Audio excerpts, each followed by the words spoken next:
고통의 한가운데서 그리스도를 자랑하며, 이런 제목으로 말씀을 좀 나누도록 하겠습니다.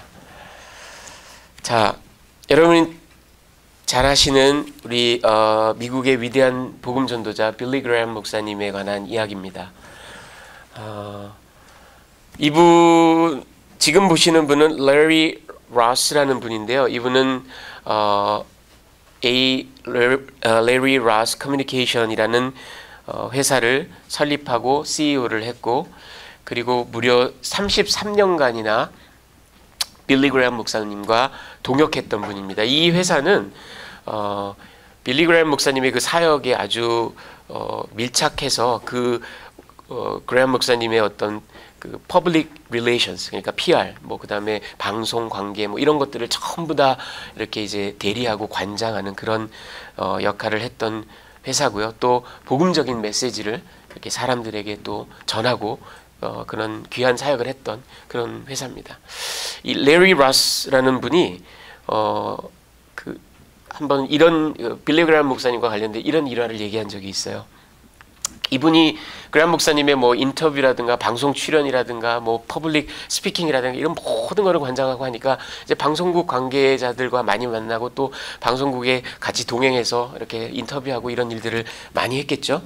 근데 여러분 이제 찬양팀을 하시거나 아니면은 선교지에 가셔서 이렇게 셋업하고 이런 경험이 있으신 분들은 다 아실 겁니다. 이 예배를 시작할 때도 이렇게 또 예배팀이 앞에 나가서 사람들이 마이크를 다 여러 명이 잡잖아요. 그러니까 다 쭉 돌아가면서 1번 마이크서부터 마이크 테스트 하나 둘 이거 다 하죠. 그렇죠? 저도 찬양팀을 인도하고 그런 경험이 많기 때문에 늘 이제 마이크 테스트 그 밸런스를 다 맞추고 그렇게 합니다. 대부분의 사람들은 마이크 테스트를 자 돌아가면서 1번 마이크부터 쭉 하겠습니다. 그러면 하나 둘 마이크 테스트 이런 얘기를 합니다. 근데 빌리 그레이엄 목사님은 유독 마이크 테스트를 할 때 언제나 같은 걸로 합니다. 이게 뭐냐면 요한복음 3장 16절입니다. God so loved the world, He gave His one and only Son. 누구든지 저를 믿는 자는 멸망하지 않고 영생을 얻게 하려 하심이라. 이거를 언제나 아주 빨리 차차차차 이렇게 합니다. 그래서 한 번은 이 레리 로스가 여쭤봅니다. 아니 목사님은 그 바쁜 와중에 그냥 마이크 테스트 1, 2, 3 하면 될 텐데 왜 꼭 힘들게 그걸 하십니까? 이렇게 물어봤습니다. 그때 빌리 그레이엄 목사님의 대답이 이거였습니다. 내가 그날 내 실수로 인터뷰를 망치더라도, 내가 복음을 못 전하더라도 이 마이크 테스트를 듣는 음향 감독, 음향 기사 한 사람만큼은 복음의 내용을 들을 수 있지 않습니까? 나는 그걸 위해서 꼭 이 요한복음 3장 16절을 합니다. 이렇게 얘기했습니다. 여러분 빌리 그레이엄 목사님의 그 열정이 느껴지세요? 정말 내가 망치더라도, 내가 시체말로 죽을 쓰더라도 이것만큼은 꼭 전하고 싶다. 그 열정이, 그 순수한 열정이 느껴지는 이야기입니다. 자, 여러분 이 복음을 전하기 원하는, 예수를 자랑하기 원하는 그 빌리 그레이엄 목사님의 말씀이 여러분 귓가에 이렇게 참 메아리 치는 가운데 우리 사도 베드로의 이야기를 계속해서 좀 들어보기를 원합니다. 오늘 이 13절에서 17절 본문, 특별히 이제 첫 번째는 제가 고난 가운데 선을 행함 이렇게 제목을 달아봤습니다. 13절과 14절입니다. 우리 한번 같이 읽어보겠습니다. 또 너희가 시작. 또 너희가 열심으로 선을 행하면 누가 너희를 헤아리요? 그러나 의를 위하여 고난을 받으면 복 있는 자니 그들이 두려워하는 것을 두려워하지 말며 근심하지 말고. 여러분 13절에 보면 또 너희가 열심으로 선을 행하면 누가 너희를 헤아리요? 이 말을 딱 듣는데 어이씨 이런 생각이 드시는 분이 혹시 있지 않나요? 여러분 열심히 선을 행하면서 주의 말씀을 조차 평화를 이루며 남들에게 해 끼치지 않으며 착하게 살려고 노력하는데 여러분이 해를 안 당합니까? 오히려 착하게 사는 사람들이 더 해를 많이 당하지 않나요? 누가 너희를 헤아리요? 이 말이 좀 사도 베드로가 너무 공수표를 남발하는 게 아닌가 싶지 않나요? 여러분 사도 베드로의 초점은 지금 그게 아닙니다. 아닌 게 아니라 이 땅에서 선하게 착하게 살면 해를 안 당하는 경우보다 해를 당하는 경우가 99% 더 많습니다. 예, 여러분이 아마 다 느껴보셨을 겁니다. 예, 근데 왜 사도 베드로는 이런 얘기를 할까요? 사도 베드로의 초점은 이 땅이 아닙니다. 이 땅에서 우리가 선을 행하고 주님을 열심히 좇으며 살면 영원한 천국에 갈 때 누가 우리를 해하고 누가 우리를 정죄하겠느냐는 얘기입니다. 예. 그래야 말이 돼요, 여러분. 베드로도 바울도 이 땅에서는 말할 수 없는 해를 입고 살았어요. 이거는 그러니까 사도 베드로는 영원한 그 순간을 이야기하고 있는 겁니다. 14절에 보면 그래서 너희가 의를 위하여 고난을 받아라 이렇게 권면을 합니다. 그리고 두려워하지 말고 근심하지 말아라. 여러분 근데 이 14절 말씀은 베드로가 그냥 뜬금없이 한 말, 우리 사도 베드로는요 여러분 예수에 미친 사람입니다.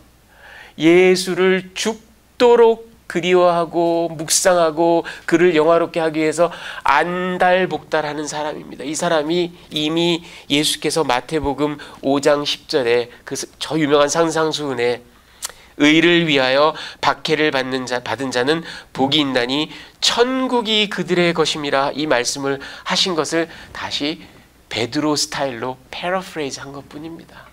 예. 천국이 그들의 것이다. 일맥상통하죠. 이 땅에서는 우리가 해를 받으면서 살아요. 자, 두 번째 15절 16절에는 이제 베드로가 소망의 이유를 증거함, 제가 이렇게 제목을 달아봤습니다.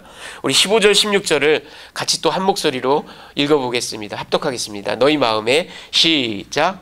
너희 마음에 그리스도를 주 삼아 거룩하게 하고 너희 속에 있는 소망에 관한 이유를 묻는 자에게는 대답할 것을 항상 준비하되 온유와 두려움으로 하고 선한 양심을 가지라. 이는 그리스도 안에 있는 너희의 선행을 욕하는 자들로 그 비방하는 일에 부끄러움을 당하게 하려 합니다. 15절에 보면 너희가 고난 속에 있어도 그리스도를 바라봐라. 그리고 언제라도 너희의 그 소망, 그 믿는 바, 그 소망에 대해서 누구에게라도 말할 수 있게 준비해라. 그리고 온유와 두려움으로 하라. 이렇게 얘기를 합니다. 그리고 16절에 보면 선한 양심으로 그리스도 안에서 선행을 하면 핍박자들이 오히려 부끄러움을 당한다. 여러분 이것도 역시 아까 그거와 마찬가지예요. 예, 우리를 핍박하는 사람들이 부끄러움을 당하든가요? 안 그래요. 오히려 그런 사람들이 승승장구하고 이 땅에서 더 잘되고 이 땅에서 더 복을 누리는 것 같아 보입니다. 하지만 사도 베드로의 초점은 그게 아니라고요. 이제 우리가 주님 앞에 섰을 때 그 핍박자들이 오히려 부끄러움을 당한다라는 얘기예요. 이거는 사도 베드로는 여러분 계속해서 그의 초점은 이 땅이 아닙니다. 저 영원한 본향을 바라보고 있습니다. 그때 이루어질 일들에 대해서 얘기하고 있어요. 그래서 여러분 사람들은 신학자들은 사도 베드로를 소망의 사도라고 부르기도 합니다. 마치 사도 바울이 은혜의 사도, 그리스도의 그 은혜의 복음의 사도 이런 별칭을 얻고 있는 것처럼 사도 베드로는 소망의 사도라는 그런 별칭을 얻고 있습니다. 그의 소망은 이 땅이 다가 아니에요. 아니 오히려 영원한 나라를 이야기하고 있습니다. 자, 끝으로 세 번째 고난에 대한 하나님의 뜻 17절입니다. 우리 17절 말씀을 한번 마지막으로 같이 합독하겠습니다. 시작. 선을 행함으로 고난받는 것이 하나님의 뜻일진데 악을 행함으로 고난받는 것보다 나으니라. 여러분 우리의 고난도 하나님의 뜻 가운데 있다라는 겁니다. 그래서 악을 행함으로 영원하고 고난받는 것보다 이 땅에서 잠깐 고난받는 것이 훨씬 더 그리스도 안에서 낫다. 이 땅에서 고난받고 영원한 나라에서 행복을 누리는 것, 하나님 안에서 기쁨을 누리는 것이 이 땅에서 악을 행하지만 승승장구하고 많은 것을 누리고 하는 것과 비교할 수 없다라는 이야기를 하고 있습니다. 자, 여러분 오늘 이 말씀을 가지고 제가 여러분들께 두 가지 메시지를 좀 나눠드리길 원합니다. 그 첫 번째가 이겁니다. 인간의 고난, 그 깊은 의미에 대해서 좀 이야기를 해보겠습니다. 자, 여러분 인생이 고난의 연속이죠. 그렇죠? 예, 아픔이 끊이질 않죠. 이놈의 고난은 끝이 나는 것 같지 않습니다. 이 고난을 여러분 우리는 그래서 make sense 해야 돼요. 왜 이런 일이 우리에게 벌어지는지, 그리고 이 안에 소망이 있는지 우리는 이것을 주님 안에서, 말씀 안에서 우리는 이것을 깨달아야 되고 실천해야만 이 땅을 살아갈 수 있습니다. 오늘 그 고난의 그 깊은 의미에 대해서 잠깐 좀 얘기를 해보겠습니다. 여러분 지금 보시는 분은 칼 샌드버그라는 미국의 아주 탁월한 시인입니다. 그리고 문학자고요. 저널리스트이기도 합니다. 이 사람은 특별히 에이브러햄 링컨에 관한 전기를 썼는데 그 책이 너무나 유명해서 잘 돼서 그 책으로 저 유명한 퓰리처상을 받은 그런 사람입니다. 여러분 이 퓰리처상이라는 거는 뭐 과학계의 노벨상에 그 맞먹을 필적할 만한 이 문학이라든가 저널리즘이라든가 이런 데서는 아주 탁월한 그런 상이죠. 자, 이 사람이 아주 재밌는 말을 남긴 적이 있습니다. 근데 아주 의미 있어요. 인생이란 마치 양파와 같다. 한 겹 한 겹 벗기다 보면 때때로 울게 마련이다. 인생이, 제가 아는 어떤 자매님은 양파를 썰 때 물안경을 쓰고 한답니다. 눈물을 안 흘리려고.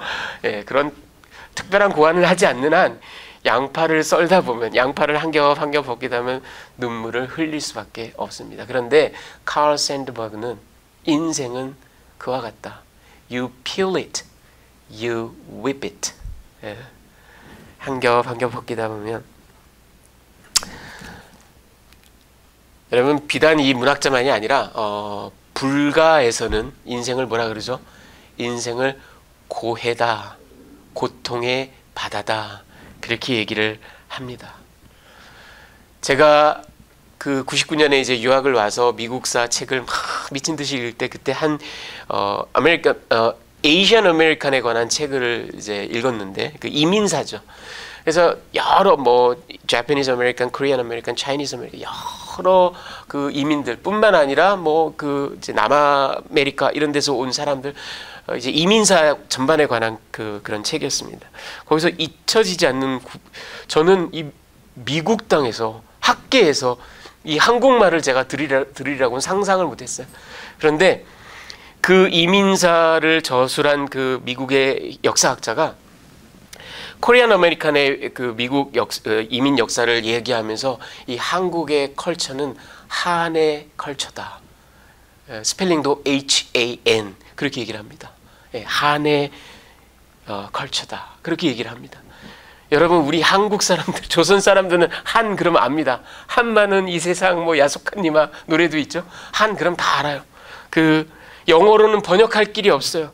그 말로 필설로 형용할 수 없는 그 아주 깊은 pathos, regret, 후회, 체념, 회한, 그 억울함, 안타까움, 이 모든 것들이 막 농축되어 있는 그런 단어예요.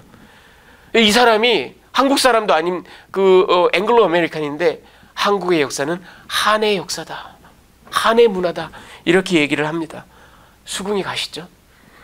같은 책에서 이 사학자가 또 멕시칸 아메리칸들의 이야기, 치카노라고 그럽니다. 미국에서 치카노, 여성들은 치카나, 아이들은 치카니또 이렇게 얘기합니다. 예. 치카나의 역사를 또 얘기를 하면서 이 멕시칸의 컬처는 마니아나, 컬처 오브 마니아나 이렇게 얘기를 합니다. 스페니쉬를 하신 분들은 이 마니아나가 tomorrow. 예. 그게 뭐냐면요, 여러분, 제가 신학교 가기 전에 우리 멕시칸 형제님들이랑 공사일을 좀 한 적이 있습니다. 그래서 알아요. 진짜 막 땀 흘리고 일하다가 오케이 마니아나 그러고 가요. 이분들이 내일 하자. 이분들의 그 컬처와 문화에도 오늘이 너무 힘드니까, 너무 고통받고, 너무 지배받고 압제받고 괴로우니까 오케이 죽도록 일하다가 마니아나, 내일은 내일의 태양이. 이분들에겐 또 그게 있어요. 여러분, 동서고금을 막론하고 모든 종교, 모든 뭐 사상, 철학 막론하고 공통적으로 인류의 위대한 스승들은, 성현들은, 지도자들은, 문학자들은, 역사가들은 우리 인생이 말할 수 없는 고통으로 점철되어 있는 그야말로 고통의 바다, 고난의 연속이라는 것에 이구동성으로 동의합니다. 모두가 그런 이야기를 합니다. 하지만 여러분, 성경은 표면적으로는 그렇게 보이는데 성경은 이 고난이, 이 고통이 인류의 타락으로 인한, 죄가 이 땅에 들어온 것으로 인하여 벌어지게 된 현상임을 타협 없이 주장합니다. 창세기부터 계시록까지 쭉 보면 전혀 불편해하지 않고, 전혀 타협하지 않고, 전혀 부끄러워하지 않고 이 점을 강력하게 성경은 주장하고 있습니다.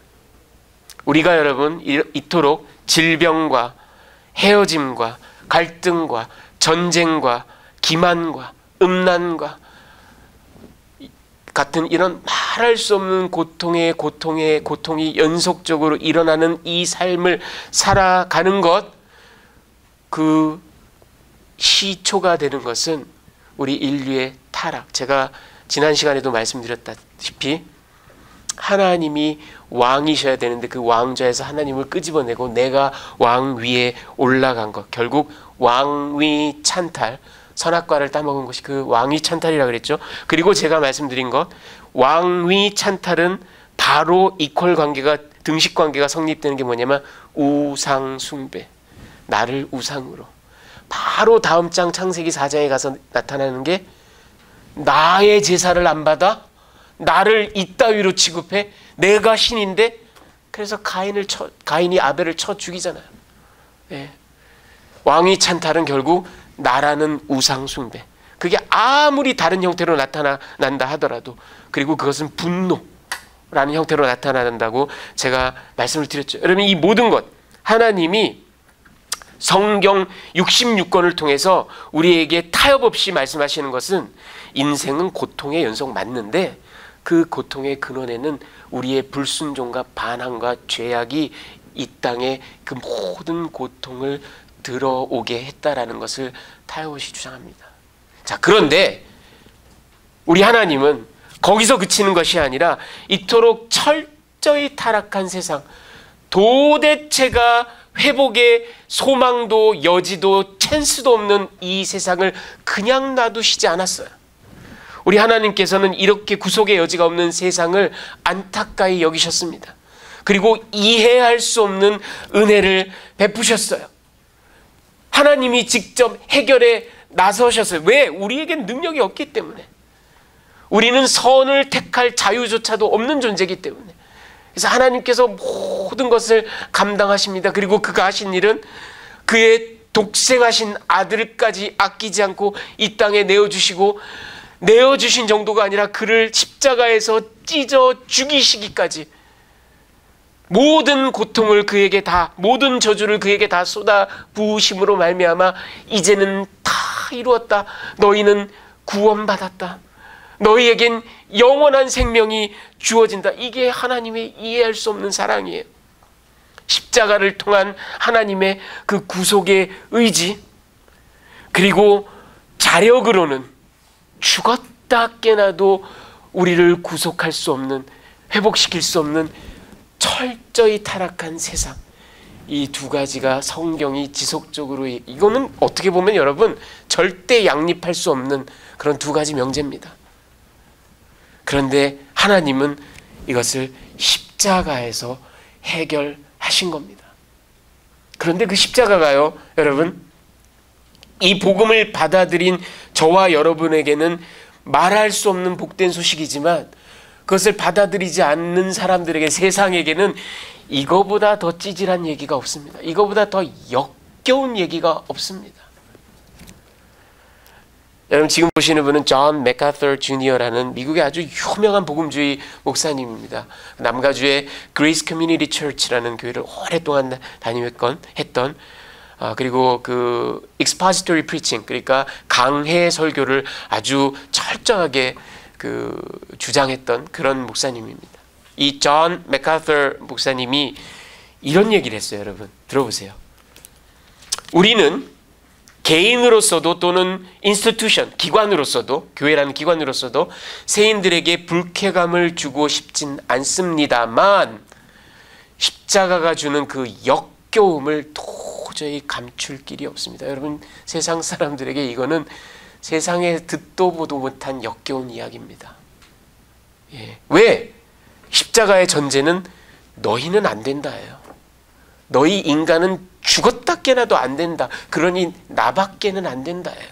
이게 십자가의 대전제이기 때문에 세상 사람들은 인문주의로, 그리고 인본주의로, 이성으로, 과학과 철학으로 무장한 세상 사람들에겐 이거보다 더 역겨운 얘기는 없습니다. 여러분, 똑같은 얘기를 훨씬 더 전에, 2000년 전에 우리 성경 기자인 사도 바울은 이렇게 얘기했습니다. 고린도 교인들에게. 십자가에, 우리 다 같이 한번 읽어볼까요? 고린도전서 1장 18절 시작. 십자가의 도가 멸망하는 자들에게는 미련한 것이요 구원을 받는 우리에게는 하나님의 능력이라. 여러분, 저 미련하다라는 말이 헬라어 모리아라는 말이 굉장히 강한 말입니다. 이거는 그냥 foolishness, absurdity, folly 이 정도가 아니라 아주 역겹다, 아주 상종 못하겠다, 아주 지긋지긋하다, 이런 얘기예요. 저 모리아라는 말에서 오늘날 그 영어의 moron, 예, 천치, 이 말이 나왔어요. 예, 굉장히 강한 말입니다. 십자가의 도가 멸망하는 자들에게는 역겹고 아주 지긋지긋하고 냄새나는 그런 거라는 거예요. 여러분, 사도 베드로의 편지를 받는 소아시아의 교인들, 그들은 주변 사람들로부터 따돌림받고 의심받고 고소당하고 심지어는 사적 린치를 당하고, 그리고 더군다나 다가올 불같은 환난 때문에 두려움을 겪고 있는 사람들입니다. 저들은 그 땅에서, 그 문화에서 상종 못할 종자들, 제가 지난번에 말씀드린 것처럼 뭐 식인종이네, 뭐 혼교를 하네, 뭐 이런 말도 못하는 오해와 루머에 시달리면서 냄새나는 아주 역겨운 사람들이라고 따돌림 당하면서 그렇게 살았던 사람들입니다. 그들은 삶 자체가 고난이었어요. 그런데 여러분, 세상이 바뀌어서 2000년이 지나서 우리가 문명화된 세계에 산다고 우리가 그렇게 그런 것으로부터 면제됐다라고 여러분 생각하지 마세요. 양상이 달라질 뿐이고 그 정도가 달라졌을 뿐이지 우리는 여전히 미움과 질투와 그 다음에 역겨움의 대상입니다. 여러분, 잘 모르시겠지만 우리 학교를 다니던 우리의 2세들은 오히려 뼈저리게 느껴요. 여러분, 우리는 자녀들에게 자칫, 야, 엄마 아빠는 콩나물 시루 같은 교실에서 막 그 수험생, 저희 때 수험생 100만 명이었어요. 수험생 100만 명 막 그런 데서 도시락 2개 싸들고 다니면서 아침 점심 저녁 먹어가면서 밤 11시까지 자율학습하고 끝나고는 새벽 2시까지 니네는 편하게 공부하는 줄 알아. 이렇게 말하기 쉬워요. 이렇게 말하기 쉬운데 여러분, 자녀들이 돼서 학교에 다녀보세요.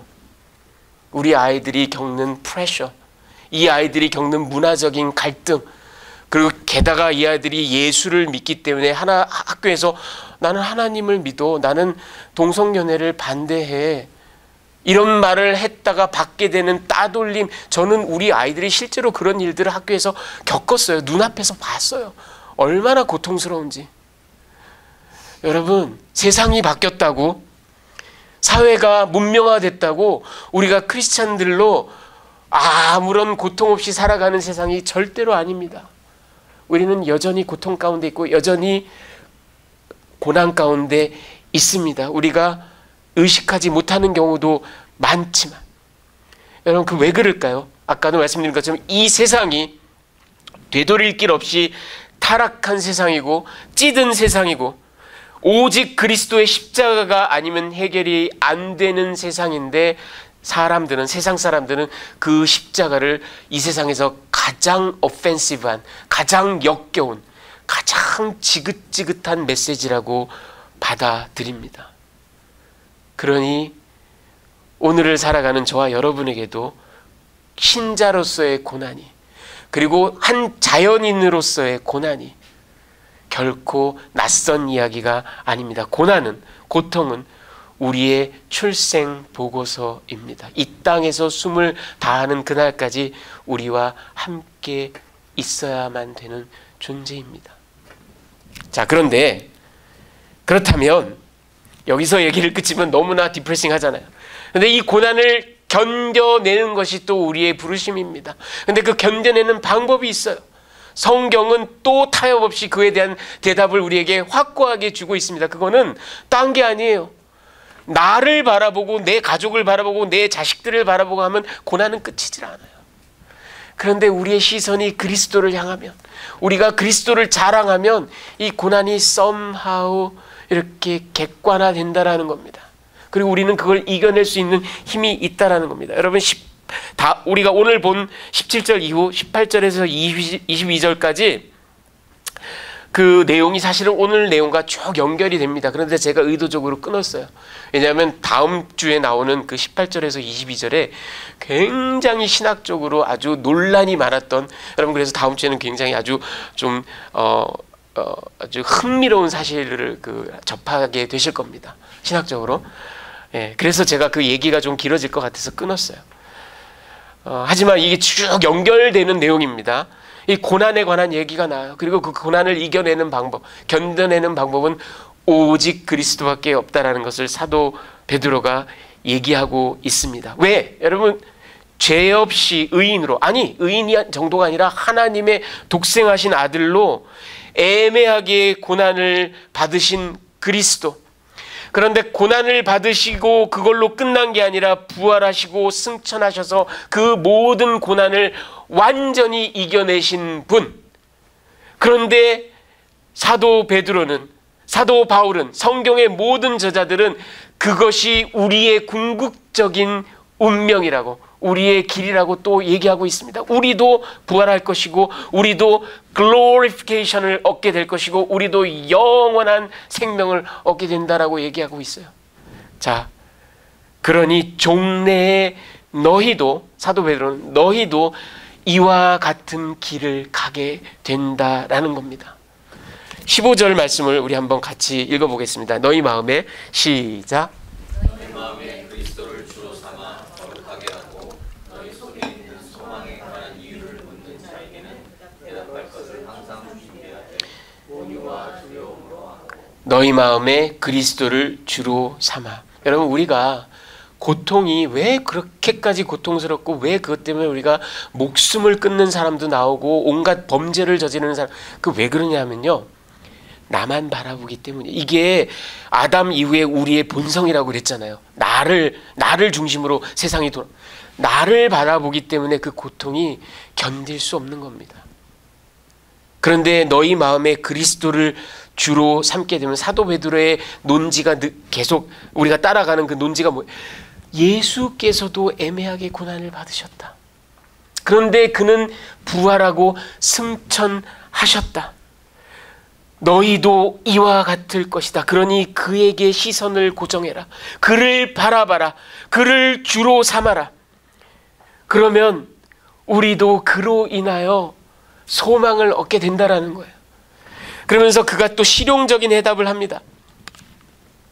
이유를, 우리의 도대체 너 뭐 믿고 그렇게 소망 묻는 자들에게 대답할 것을 항상, 우리 소망의 근거에 대해서, 우리 소망의 근거에 대해서 항상 대답할 준비를 하고 있으라는 겁니다. 때를 얻든지 못 얻든지, 내가 아니라, 내 가족이 아니라, 내 새끼들이 아니라 예수 그리스도, 그분으로 인한 나의 삶을 자꾸 이야기하고 자꾸 자랑하면, 여러분, 우리 눈에 그가 계속 보이는데 어떻게 헤어나올 길 없는 나락에 계속 머물러 있겠냐고요. 그렇죠? 그를 바라본다면. 마치 아까 말씀드린 빌리 그레이엄 목사님이 때를 얻든지 못 얻든지, 이러거나 저러거나, 내가 잘하거나 못하거나 오직 예수, 오직 예수를 이야기하고 생각한다면, 여러분, 어떻게 나의 고통 가운데 완전히 내가 함몰될 수 있겠냐고요. 그렇지. 우리 주님도 승리하셨고 나에게도 영원한 승리가 있다고, 반드시 있다고 약속하셨으니. 자, 여러분, 우리는 인식적으로, 지각적으로, 교리적으로 예수님을 알고 그를 묵상하고 그를 찬양합니다. 하지만 우리에게 그것만으로는 한계가 있습니다. 왜? 우리는 이성으로만 살아가는 존재가 아니에요. 우리에게는 감정이 있고 우리에게는 죄성이라는 게 있고, 그래서 자꾸 디폴트 세팅이 나를 바라보게 돼 있습니다. 그래서 단순히 인식, 교리만이 아니라 우리의 라이프 스타일이, way of life가 오로지 예수를 자랑하고 예수를 바라보는 것으로 바꾸어져 나가야 됩니다. 마치 빌리 그레이엄 목사님처럼 때를 얻든지 못 얻든지 예수를 얘기했던 것처럼. 그렇게 되면 시키지 않아도 우리의 시선이 자연스럽게 예수에게로 고정이 될 것입니다. 그렇게 되면 우리가 아무리 이 땅을 살아가는 것이 힘들고 어려울지라도, 그래서 고통을 느끼고 좌절을 느낄지라도 거기에만 머물러 있는 게 아니라 예수를 바라보면서 일어날 수 있다라는 겁니다. 여러분, 지금 보시는 분은 조지 휘트필드라는 그 18세기의 아주 위대한 복음 전도자입니다. 영국의 복음 전도자. 이분과 더불어 미국의 조나단 에드워즈, 그 두 목사님들이 미국의 제1차 대각성 운동을 이끌었던 그런 아주 탁월한 복음 전도자입니다. 이분이 야곱의 사달이라는 고별 설교에 이런 얘기를 했습니다. 이 이야기 설교에서 뭐라고 얘기를 했냐면요, 하나님께서는 제가 어떤 사람과 15분을 함께 보낸다면 반드시 그에게 그리스도를 전하라고 강권하십니다. 내가 어디를 가든지 누구와 있든지 15분의 시간이 그 사람과 주어진다면 이거는 우연이 아니다. 그리고 이거는 하나님께서 나에게 그 사람의 영혼에 대해서 네가 책임을 느껴라 하고 나를 촉구하시는 거다. 하나님이 창세 전부터 그 사람과 나와의 15분을 택정하신 것이다 라고 자기는 생각한다라는 겁니다. 그래서 반드시 예수를 전한다라는, 복음을 전한다라는 겁니다. 자, 여러분, 우리가 예수를 바라보는 것, 그리고 라이프 스타일로, 우리의 way of life로 예수님을 이야기하고 예수님을 자꾸 증거하고 예수님께 시선을 고정시킨다라는 것에 대해서 얘기를 제가 했습니다. 자, 여러분, 저와 여러분의, 이건 여러분만의 문제가 아니에요. 저도 포함해서 우리 현대 이렇게 부유하고 이렇게 교인이 많고 이렇게 교회가 정말 휘황찬란하고 이런 정말 남부러울 것 없는 이 모든 것들을 갖고 있는 현대 교회가 정말 잘못하고 있는 게 뭔지 아십니까? 여러분, 마지막으로 여러분이 낯선 사람에게 한 15분, 20분을 함께 지낸 낯선 사람에게, 아니 그 정도가 아니라 뭐 오랫동안 알고 지냈던 지인에게, 그러나 예수를 모르는 사람에게 그리스도에 대해서, 십자가에 대해서 이야기를 하고 복음을 전해본 게 언제일까요? 예, 여러분, 우리 현대 교회는, 특히 우리 한국 교회 교인들은 우리 교인들 간의 교제, 교인들 간의 여러 활동, 친목 활동, 선교 활동, 이런 것들은 굉장히 강한데 정말 믿지 않는 사람들에게, 길거리에서 아니면 내가 직장에서 아는 사람들에게 복음을 전하는 일에는 굉장히 수줍어하고 부끄러워합니다.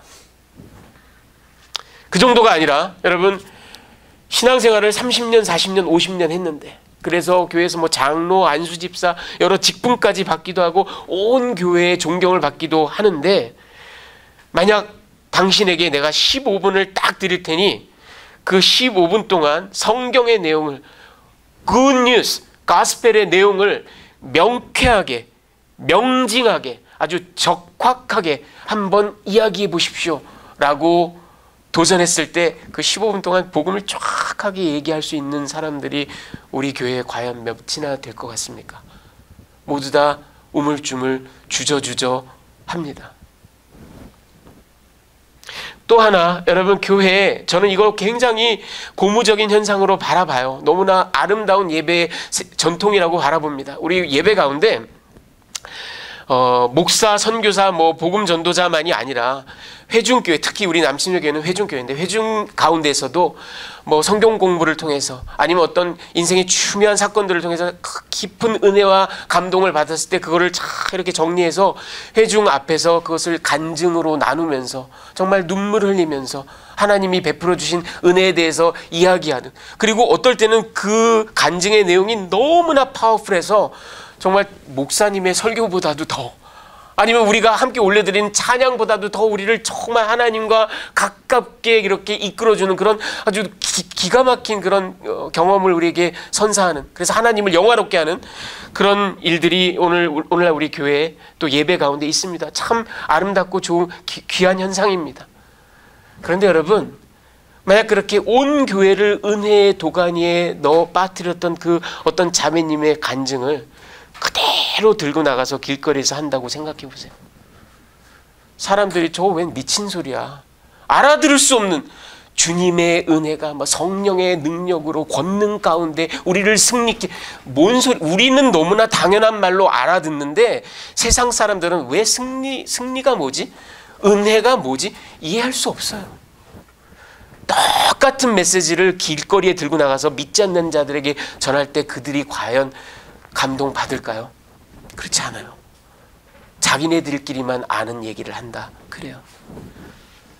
여러분, 무슨 얘기입니까? 오늘날 우리 교회의 가장 큰 문제는 너무 우리끼리 좋아요. 너무 우리끼리 행복해요. 너무 우리끼리 그리고 아주 잘 지내기를 원해요. 그러다 보니까 계속 우리끼리 싸워요. 또 교회가 제일 많이 싸워요. 그래서 우리끼리 교회에서는 제가 늘 말씀드린 것처럼 예배와 말씀과 예배 밖에는 없습니다. 그리고 오히려 여러분의 모든 에너지와 모든 정성은 밖에 나가셔서 여러분이 만나는 사람들, 직장, 이웃에서 다 그들을 하나님께로 인도하기 위해서 친절을 베풀고, 그리고 때가 되면 말씀을 전하고, 이런 일에 우리가 더 민감하고 더 열심을 내야 되지 않을까 생각합니다. 여러분, 이 15절에 이번에는 제가 온유와 두려움으로 이걸 하이라이트 했습니다.